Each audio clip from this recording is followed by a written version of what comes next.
Hi Maria, how are you doing today? I'm great, how are you? Good, thank you. So today we will be looking at some of your results. If you recall back, you previously came in for your initial assessments, right? Do you remember any of those assessments or A little bit. here and there? Okay, so to refresh your memory, we took blood pressure, heart rate, weight, height, waist circumference, as well as a few other assessments to get a better understanding of where you were starting out. And today, I want to start by reviewing some of your anthropometry results. So, I'll show you this page here. If you look at it, it shows some of your results. So, your weight came out to 82 kilograms. Your height was 170 centimeters. Your BMI, which is calculated using your height and weight, 28.4, and your waist circumference was 101 centimeters. All right, so now it's just taking that information. What does it all mean? So when we use this scoring category, it's for adults between 20 to 65, so right in your range. Your BMI, again, we said it was 28.4, so it falls in between that range between 25 and 29.9. Yeah. This puts you in the overweight BMI category. And again, falling down that line, for your BMI risk, it is increased. So, in relation to health, again, it puts you at a higher risk. And individuals who are overweight are at a higher risk with their health. And then when we were looking at waist circumference, you had 101 centimeters. So again, that's in between these two categories here. So you're in that greater than or equal to 90. And your BMI to waist circumference risk is considered to be very high. And I know one of your main goals that we discussed was weight loss. Yeah. And you want to feel healthy. Well, waist circumference is a very appropriate measurement to take because it measures that visceral fat in the abdominal region that so many people have trouble losing. And that's typically where you see it. So tracking that throughout your journey is going to be really critical because that shows a lot of that fat. So just in general with these results, you are at an increased risk for hypertension and type 2 diabetes, right? So that is something very serious, and this is your health, so it should be taken seriously, right? Yeah. Okay, so I'm gonna give you two worksheets to look at, and we'll go from there, okay? Okay. All right, so the first worksheet I'm gonna give you is the goal setting worksheet. The purpose of this is to identify your practical, short-term, and longer-term goals, as well as the actions you will take to achieve those goals, okay?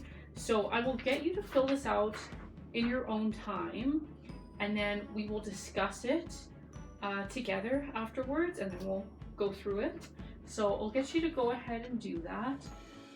Again, when we're looking at our goals, we want them to be specific, measurable, actionable, relevant, and timed. And as you can see, these are all described here if you are confused as to what those mean. So I'll get you to fill those out and then we'll come back.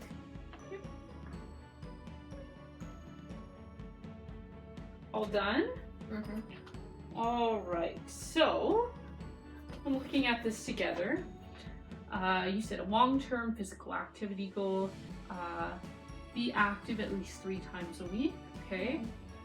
You want to focus on consistency. You're gonna get a gym membership to make that happen. And when you start prioritizing yourself, others will notice this. And you might sabotage your plan by overworking during the day so you're too tired. It's a very common problem. It will lead to a healthier lifestyle. Okay, that's excellent. Okay, so you discussed working out 3 times a week. And making time in your schedule, which is really excellent. You want to be able to do 10 push-ups.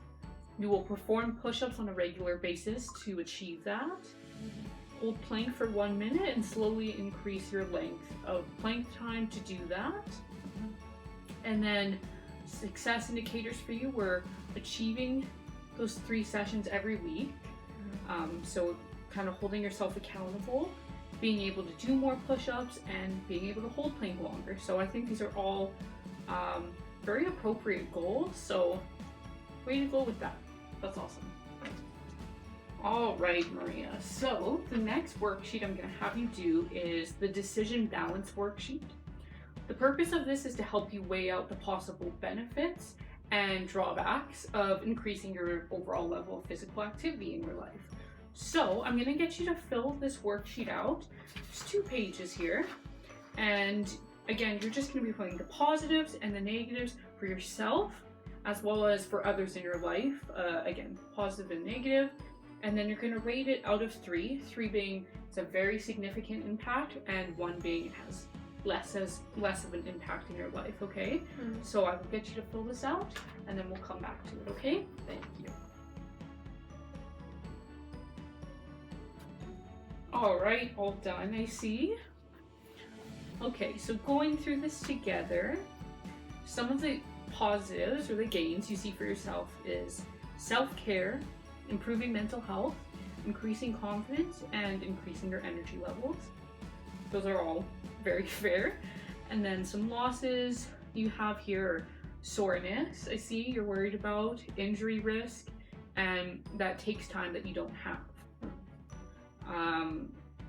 For others in your life, the positives were social and better mood. When you say social, are you referring to just being able to go to the gym with your friends? Yeah. Okay. Social interactions. Okay.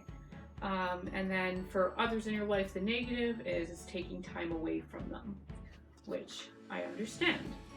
And I see you rated them accordingly. You also filled out this. So again, your gains do outweigh the losses, right? There's 16 points for the gains and only 7 for the losses, which is really awesome. And when we talk about strategies for success, just taking those losses supposedly and bringing them over to the gains, we talked about injury risk, and that's the thing about being a personal trainer, is that I am here to show you proper form, and to prevent injury in that sense, right? If you're doing it correctly, there's a much lower chance of you getting injured. Yeah. So that kind of takes that out of there. In terms of time, this is one of the biggest excuses anybody has, and that's just about making it a priority. 3 times a week, like you said, making sure it becomes a habit and just being consistent with that. So again, making it a priority and putting it in our schedule. And then in terms of soreness, when you are starting off, there will be soreness, absolutely. But that can also be dealt with by, again, having that consistency. Your body will get used to the stress being put on it. And you can also foam roll and stretch to, ease out the pain a little bit. So there are a bunch of ways we can move those so-called losses and just cancel them out, okay? Okay.